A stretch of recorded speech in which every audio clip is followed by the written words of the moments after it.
Welcome back, Guardians, to the Idaho Vanguard podcast as part of Idaho 5051. We are talking politics because no one has stopped us yet. We are bringing you the headlines and the bylines to keep you informed and provide journalism against tyranny. I'm your host, Pine, riding solo today. And today we're going to talk about AI in the room with us and the data centers that come with it. So, the first thing we need to know is that data centers are popping up everywhere, right? We have data centers coming everywhere, and it is a universal invariant that no one wants them. We're seeing pushback in Utah. We are seeing pushback here in Idaho. We are seeing pushback across the country against having these data centers come into our communities. The data center that Meta has built out in Kuna is nearly complete and kind of came in as a backroom deal, which in fact, we're seeing that more and more. The one in Utah, the massive one in Utah from the guy who was on Shark Tank or whatever, who, by the way, is from Canada. That was supposed to be just like thousands upon thousands of acres, like the largest warehouse building in the country, I think maybe even in the hemisphere, that he wanted to build was actually done with the Utah legislature in a backroom deal. And when the people found out, they pushed back. So, while construction of the data centers brings a temporary influx of jobs into these communities and these markets, it is temporary. They usually end up with very few actual people working there, usually less than a dozen people working in the facility, and most of them are actually working remotely. So it doesn't create jobs within the communities that they build. It just takes, right? They provide very little in the way of like infrastructure gain to Kuna, for example, is going to get very little out of it except higher power bills and more water consumption. They keep sneaking them in. And the fact that they keep doing that suggests to me that they know that the people don't like them and that they're not beneficial to the communities, right? Data centers consume a great deal of water, and they are working on building systems where it's a closed loop for the water. Now they need the water because they have to cool these data, they have to cool all these computer equipment. If you've ever seen like a really high-end gaming computer or a computer that does a lot of like rendering of animation and things like that in CGI, you will see that keeping them cool is actually a really important part of it, right? So they run these water systems through, which sucks water out of the area, and they have a tendency to place these data centers in desert regions like in Utah and Idaho because there's large swaths of land that are currently being quote unquote unused. Forget all about the environment, but they're being unused by humans. They also consume a great deal of power. And that usually comes with backroom deals with companies like Idaho Power, in which the Meta will pay a reduced rate on their power consumption in order to, push that expense off, right? What that ends up doing, of course, is that Idaho Power is going to have to make up the power consumption somewhere else, the cost of it, right, to them. So that will in turn raise the cost of power for everyone in the Treasure Valley who is dependent on Idaho Power to provide them with power. Seems like a bad idea coming into the summer when we're all going to have extreme power consumption needs because it gets bloody hot here. So this is a form of like kickbacks and things like that. Micron does the same thing. A lot of large companies that are going to require massive amounts of power consumption get these deals with power companies that ultimately push that onto people. Now, the flip side of that is that these data centers aren't going to be providing anything to the community, right? They're not providing a significant number of jobs. They're not going to be investing in the community for growth, et cetera, because they're largely an unmanned process once they're built. So it's a net loss for Idahoans to have these data centers. It's a net loss for Americans, but it is a gain for the tech companies using them as tax shelters and incentive funds, right? So what about the economy? The stock market is thriving off of AI. This is what I always hear from people who are pushing back, and they're being like, well, data centers aren't that bad. We need the data centers to have AI because AI is thriving and our economy is booming. The stock market's doing great. Correction. Nvidia is doing great. And the stock market is basically surviving off of Nvidia right now. Nvidia keeps buying up smaller tech companies and company stock, which inflates their own stock prices. So it appears more and more to me like it's a shell game. And I'm not going to sit here and pretend to you that I'm some economic expert. I've just been reading a lot of economic experts and what they're talking about with it. And to me, it suggests that the industry is actually not thriving, that Nvidia is thriving. And as a result, NVIDIA is able to sort of manipulate the market with their power and their influence and their stock buying to make it look like the market is actually thriving, when in truth, it's all propped up on NVIDIA. That's not really a thriving industry. That's Enron, which, if anyone is old enough to remember or has read up on Enron happened when I was kind of aware of the world, but not really. I was really young at that time. Um, Enron basically propped itself up on all these stock market prices and inflated its stock value, and kept talking about how it was this great power company and everything was going wonderful and everything was amazing. And then it was found out what it was doing, and it bottomed out and it tanked, and it led to some pretty significant stock instability, as well as a lot of people losing a lot of money. Because when we have large companies like this in the S&P 500, 401ks from other companies invest in them. They're basically required to, and that means that your 401k is propped up on a fragile stock. Nvidia has more than $75 billion of its $81 billion in profits from data centers. That means Nvidia is actually not making the bulk of their money and their valuation off of the product they're offering. They're making it off of the building of the stuff to offer the product, which is kind of a shaky game to play. It's sort of how railroads kind of did it. And if you know anything about history, when the railroad industry kind of bottomed out and tanked out, it was similar. The value of the railroad was based on the building of the railroads, not necessarily on the use of the railroad. And then, of course, we got better forms of transportation and railroads completely bottomed out. But also, there were a lot of people who invested in the construction of railroads across this country in the late 1800s that ultimately ended up going bankrupt because the building of the railroad was the profit. The actual railroad itself wasn't really a significant profit margin, because often when we're investing in things for infrastructure for the benefit of society, it's not a huge profit center, right? It's not designed to be this giant profit center. Look at the mail. USPS loses money every year, is what they tell us, except that it's not really a for-profit business. It's an infrastructure. It's a benefit offered to society. It's a form of way for people to communicate across great swaths that is for the benefit of people. It's not necessarily for profit. And most things from the government should not be for profit. They should be for benefit. NASA should not be a for-profit enterprise, because benefiting and exploring space and being the first into space, etc., was not a for-profit scheme. It was simply the thing that we were doing to better humanity. So we're looking at the fact that most of NVIDIA's quote unquote profits this year have been from building data centers in the past year or so. This is also coming on the heels of reports that customers, those using AI as like a paid program, like employers, are starting to notice that the return on investment isn't what was promised. Companies like Microsoft, Uber, and even Meta have reported that spending on AI advancements has not provided measurable profit gains as much much in the way of like true benefits, right? They're maybe breaking even on it, not necessarily seeing their profits skyrocket like they were sort of more or less promised that AI would do.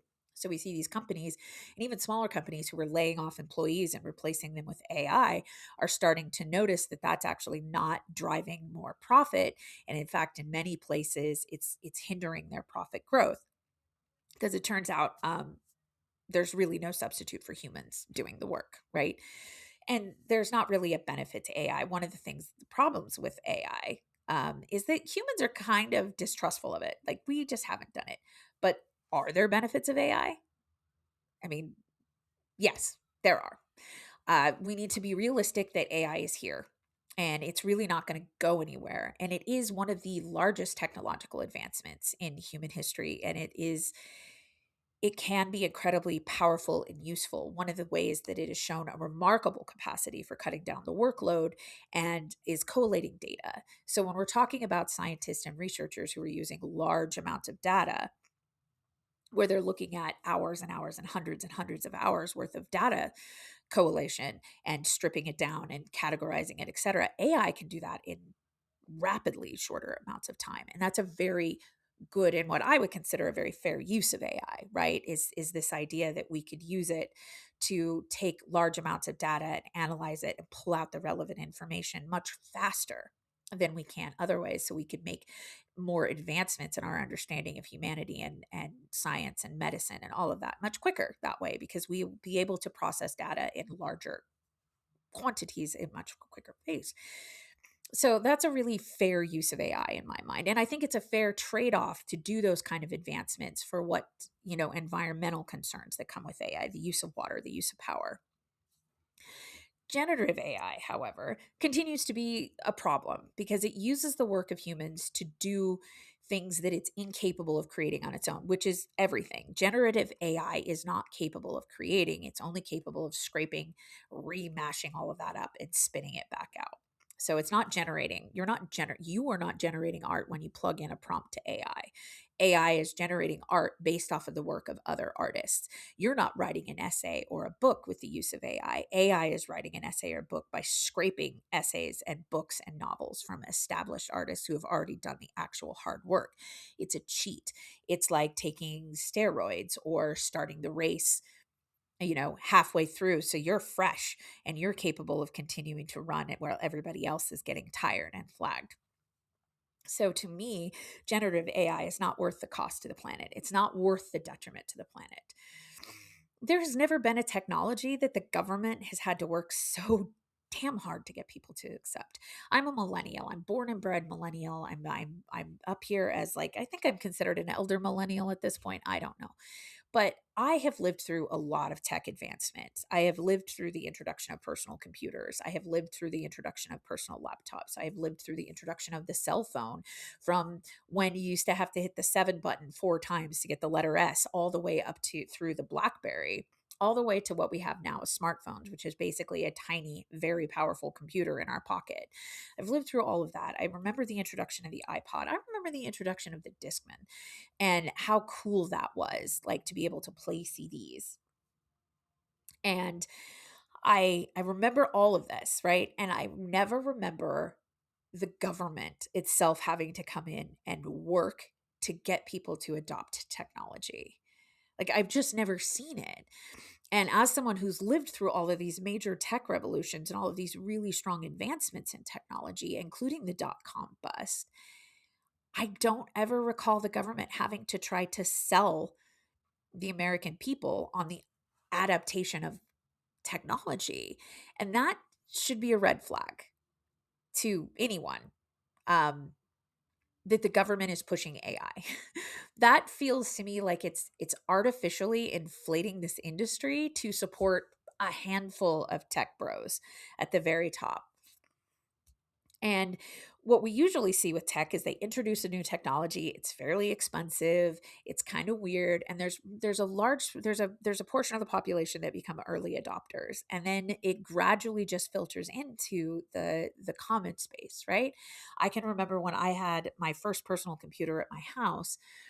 None of my friends did, but we had one at our house because my dad was an early adopter of tech, and it was really cool. And we'd put the floppy disk in, and you could write on Word, or you put the floppy disk in, and you could play Oregon Trail. All of that. I remember computer labs being built in school and things like that. But we see that early adoption of tech from a handful of people, and then the technology improves and it gets cheaper, and more people buy into it. We're not seeing that with AI. AI is being thrust onto the people and into our lives intrusively without any consideration of the environmental or the economic costs, but also without any real understanding of how tech typically gets adopted, or even how things like Facebook or Twitter or whatever the heck Musk is calling it this week, how those things became part of our general cultural lexicon, right? There is a process to which this happens that allows people to ease into the use of that technology. And AI isn't being given that process that usually takes a couple of years. It is being pushed onto us in backroom deals, with governmental agencies to build data centers all over the place. And all of this stuff is being pushed. And that, to me, suggests that even those who are pushing AI understand that it is not a sustainable business model at this moment. Because remember that the primary driver of this in our economic terms in our stock market is NVIDIA. And NVIDIA is reporting that the vast majority, something like 90% of their profits are only coming from the construction of data centers. It's not coming from the use and application of AI across the board, right? So if AI is here and we can't get rid of it and the government's trying to cram it down our throats, what the hell can we do to stop it, slow it down, or about it?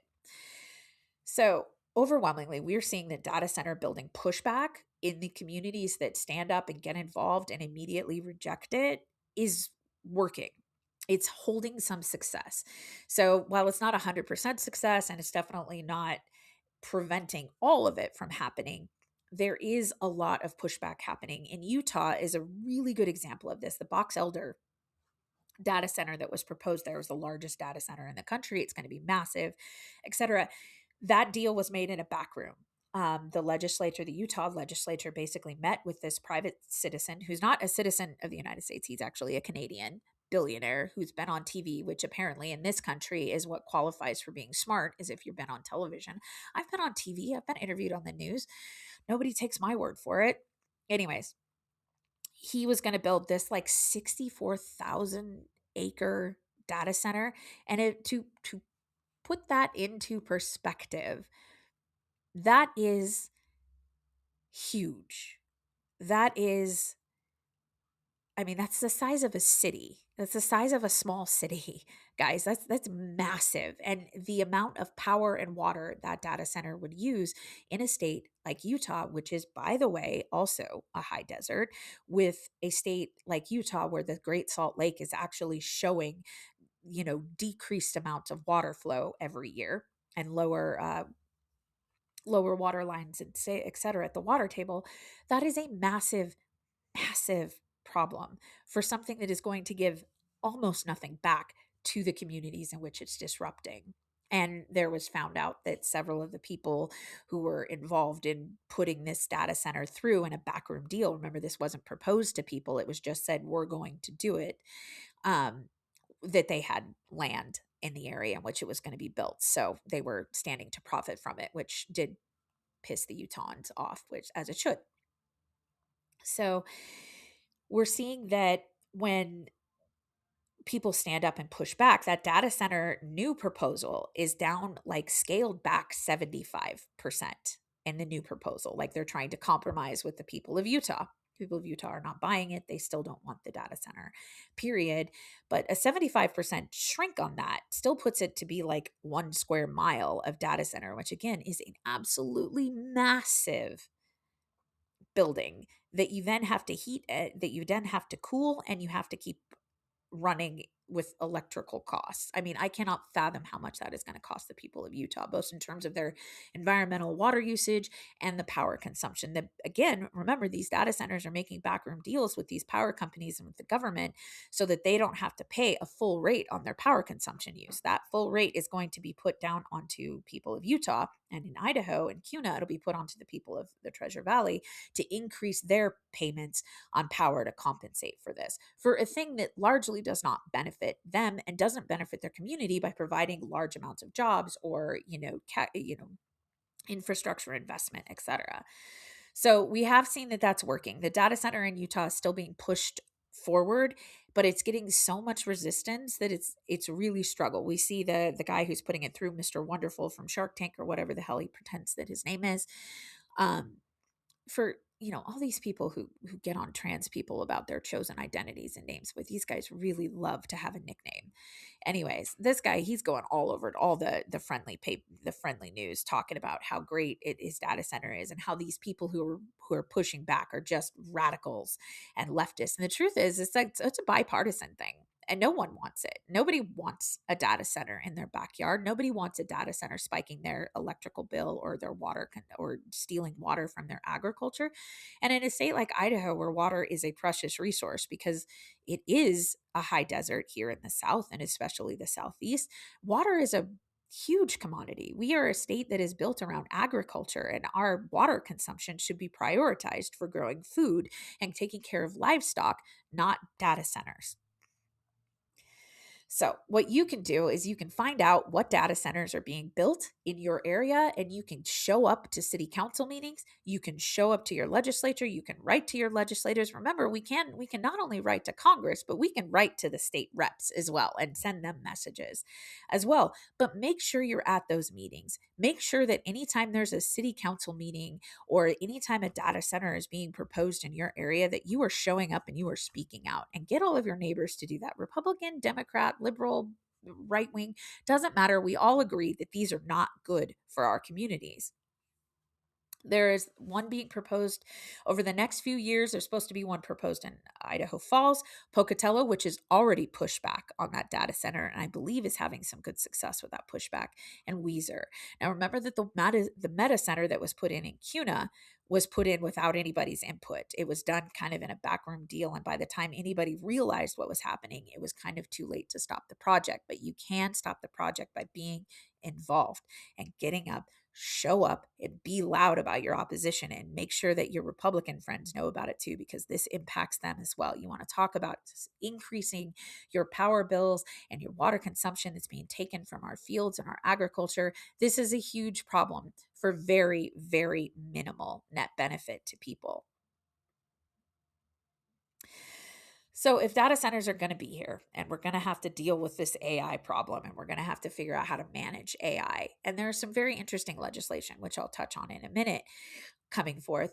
Can we build data centers that aren't damaging to the environment? Probably. I believe that technology could be A, developed, or B, is already developed. It just happens to cost more money to implement. We can build data centers that recycle their water use so that we're not constantly drawing new fresh water from our resources. We can build data centers that are powered through green and renewable energy sources so that we're not constantly drawing from the power grid and not giving anything back.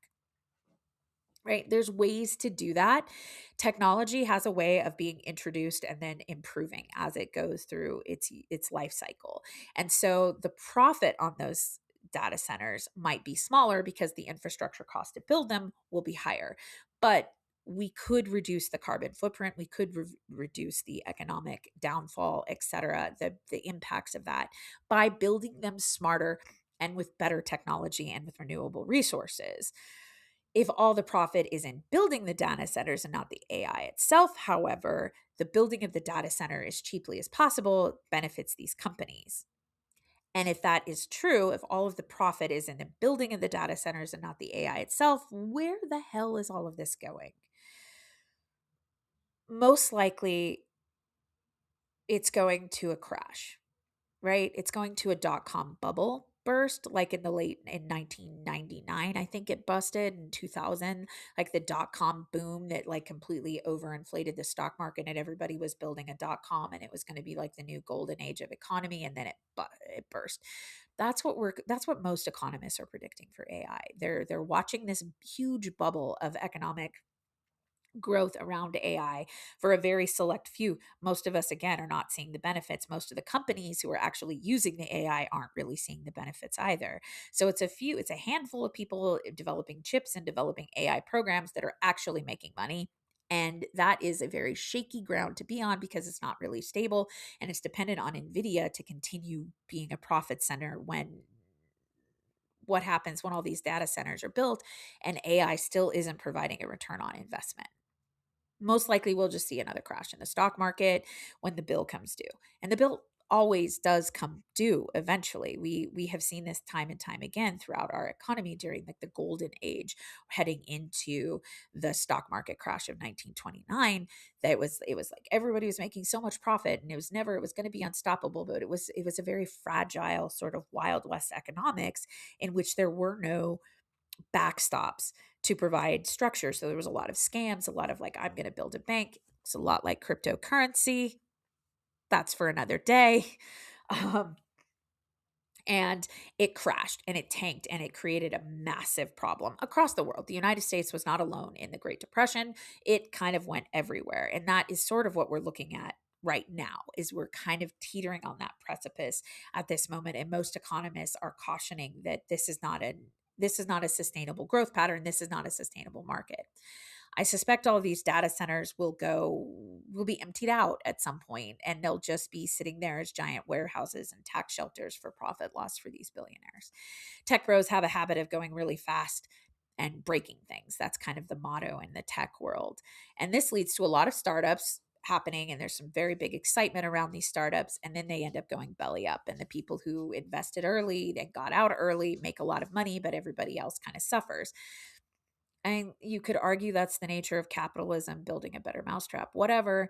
And I guess that's okay if your company only has a dozen employees, but it's a little less okay when you're propping up the entire stock market, right? That's a little bit of a problem. So, in the end,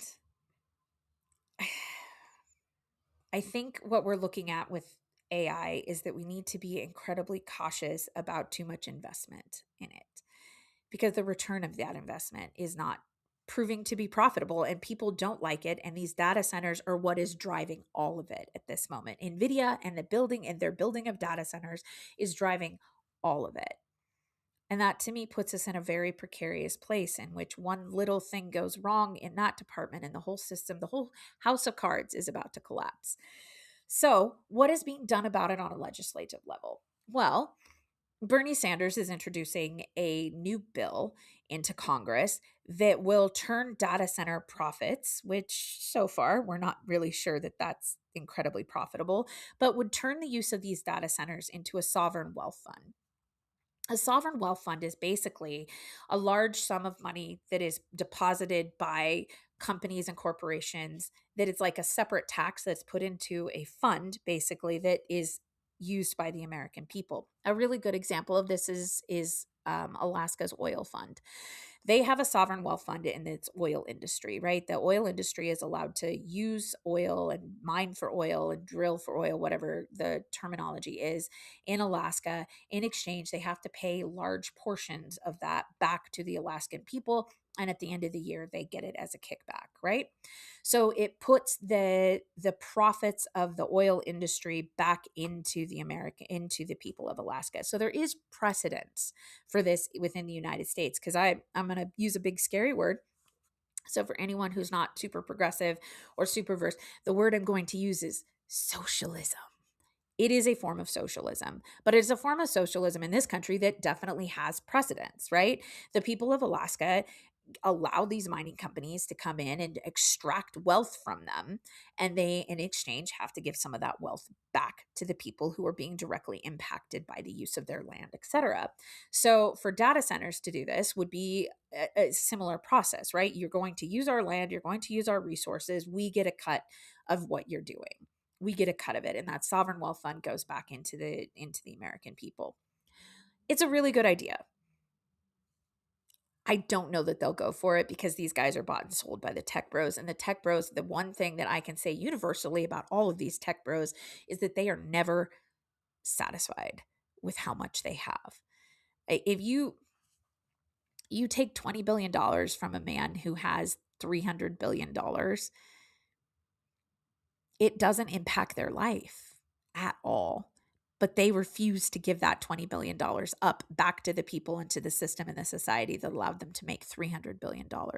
It's wild how greedy and how weirdly dragon-esque they all are. So I don't see them going for it, which means I don't see Congress going for it, because they're all bought and paid for by these tech bros, by and large. On both sides of the aisle, by the way. They're not, there's plenty of it. But I think it's a really interesting proposition. And I will hands down to Bernie Sanders, because that man does not give up. And I think that that is an admirable trait that he has. I have my bones to pick with him in many regards, in other regards, but I will say that I admire the fact that he just does not give up, and he doesn't shy away from introducing legislation, even if he doesn't think it's going to be popular. So that is something to think about, that on the legislative level, we could turn AI into an infrastructure piece instead of a thing that is being thrust upon Americans and used at the expense of Americans, we could turn it into something that benefits Americans, like the post office, like the early investments on the internet, which was also something that was perpetuated and put forth. Al Gore's internet is the joke, right? But he did put forth legislation and stuff like that to invest in the use of the internet and the building out of the infrastructure to expand the internet early on, which allowed for the internet to become an integral part of our culture and our society across the world. It's not just the United States. And because it was considered an investment in public infrastructure. So I think that is something that we could look into for AI, especially because of the use of AI that could be used in the use of science and the understanding of large quantities of data and number processing. That could be beneficial to society. If we can study the results of 18,000 people's genome in a matter of minutes or hours instead of months or years, we might be able to advance the understanding of how certain diseases impact humans long term, or even how vaccines impact humans long term. We're starting to see that now with the COVID vaccine research that's being suppressed in this country, but not in other countries. So I do recommend checking out other news sources outside of the country.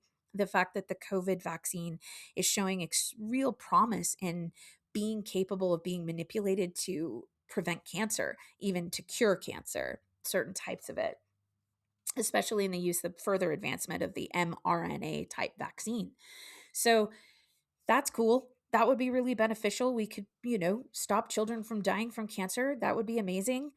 We could treat illnesses and diseases and understand their long-term impacts far greater, far faster than we have been able to do in the past with the use of AI. And that would be an excellent use of it and a great investment in the future of our country, as well as the health of our country, which builds to our security, etc. So I don't know. I am very curious about where this all goes. I'm not curious. I'm sort of dreading where it all goes, because I feel like the bottom line becomes whether or not Congress remembers that their primary objective and their primary job is to serve the American people and the betterment of the American people.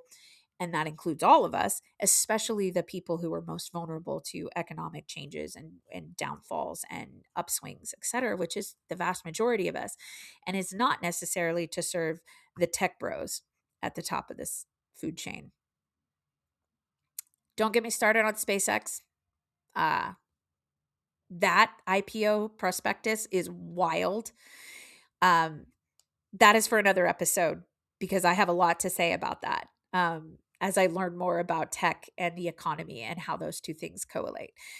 So, upcoming events for Idaho is the Canny County Pride is June 14th. You should be there.